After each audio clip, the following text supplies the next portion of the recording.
Hey guys, how's it going? Welcome back. So, another update video for you guys on this build. Got the roof attached, just temporary. It's coming back off again as soon as this video is done, just because I have more work to do. I've got my windows glued on, did that last night, weighted them down with some books to really stick them in there. Used some nice wood glue, that works. Now this panel is a little bit different color, of course, than the white panels I have on my one side and my front. But that's okay, I don't mind. It's not a big, huge deal anyways. The taping is all done. My wife did that yesterday. I got my staircase installed. So I still have to make a doorway, like an actual door, for the doorway. And you'll see the little square compartment there. That is actually where one of the battery packs are going to sit. Let me just sneak by you here. I'll grab one of these things.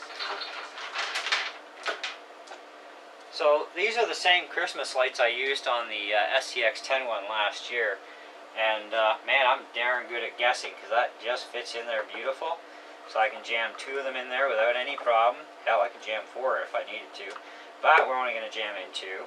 And it's going to take 2 stringers per side by the time they're strung up. But you get an idea how they're going to sort of hang there anyways. But so we've got those, and they run off AA batteries, so I've got not more than enough sets of these. This will just be probably covered with a piece of tape just to hold them in there, no big. So I got one on each side, and my LiPo battery for my interior lighting actually sits on the other side, along with the other Christmas light boxes. And because, of course, once I screw this down tight, this will not move at that point. I'm going to leave the power switch turned on and then just plug the LiPo battery in to the side and then seal it, and then we're good to rock and roll at that point. Won't have to worry about anything. And of course, I'm going to have to make sure ahead of time my battery pack is hooked up for my gate, because there's no way to open this door unless there's power going to that servo. So, yeah, a little bit of fun there. Trailer hitch design is going to change actually. It turns out it's going to interfere with the wheels, so the holes that I pre-drilled are kind of useless. But we're going to have a permanent mount hitch, which is fine because then it shortens the length of the hitch a little bit, so I can leave the hitch on all the time, and this thing will still fit in my car. Okay. One way or another, it's getting down to the parade, I'll say that much. Alright, we are putting 4-inch wheels on this. I still have not picked up my wheels yet, but I do have time. The parade's not until December, so I still have time to get my wheels, because they're going to cost me, what, $17 a piece times 4, so yeah, a little bit of money. Plus taxes, so you might as well say 80 bucks for wheels. And of course there's still exterior lighting that I'd like to be able to put on for a little bit more scale realism to this thing. Of course, the only thing that's not scale realism is actually the roof, because it's see-through, but that's because we want the onlooking crowd to see on this inside from the top view and through the windows where everything's all lit up. Now, I didn't do a window on this side where the kitchen eating area is, but I made a set of these templates that's going to allow me to mark my spots, and I'm going to go in, I'm going to drill the holes right through both panels, and then run my multi-crafter tool and cut them out.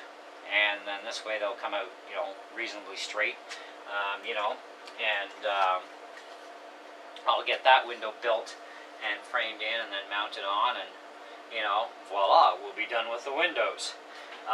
So that'll be kind of cool. So I got to get this beaster actually back out to my shop once the rain gives us a break today. Hopefully it stops for like 5 minutes and we can scoot it out there and I can get that window thing taken care of.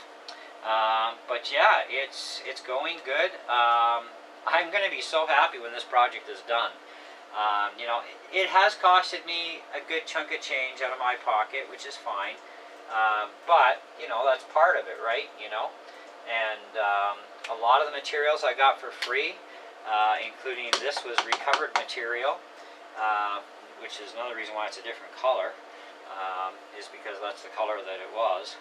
but I don't care. I managed to cut it to size, and it fits perfect, and that's all that matters in the end.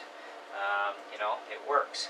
And we still have to do lettering on both sides, front and, well, probably the front, definitely on the back tailgate too. There will be lettering on there. So I'll probably do front and back with my YouTube name, and then on the sides I'm going to put my boss's business name on there to help promote his business. And you know, so there you have it. So that's where we're at with this thing. It's big, man. I mean, seriously, if you measure out 48 inches in length and about 22 inches wide and 14 7/8 tall, that's the size of this thing, okay? And that's not including the wheels. That height will change with the wheel height, which will be about an extra 6.5 inches, I guess it is. Somewhere around there, 5.5, 6.5 inches by the time you get the wheels mounted on this sucker. And yeah, my wife's Summit will have no problem pulling this rig whatsoever. And because we're putting the wheels on the very front and on the very back, it's going to take all the weight and strain off of her Summit. So her Summit really won't have to work that hard to pull it. And so far she's weighing up, like just where she's at right now. She's probably pushing an easy 60, 70 pounds. It's getting up there. And you know, we still got another almost 10 pounds worth of wheels or however much they weigh, but they're going to weigh up too. But you know, it'll roll good. That's the main thing, you know. So you know, like I said, I'll be glad when the project is done, and then I can move on to other projects. I want to build some small scale versioned trailers and try some different styles and see what I can come up with this small and much lighter weight, of course, too. I've got a whole winter ahead of me of having a lot of free time on my hands, just because I don't work on trailers in the winter. But you know, it's a lot of fun. I love it. You know, it's great. So anyways, guys, let me know what you think of what we got so far. The next update video after this is probably going to be, you'll see the other window in there, and you'll see any lighting that I did decide to put on, if I do, for, you know, marker lights.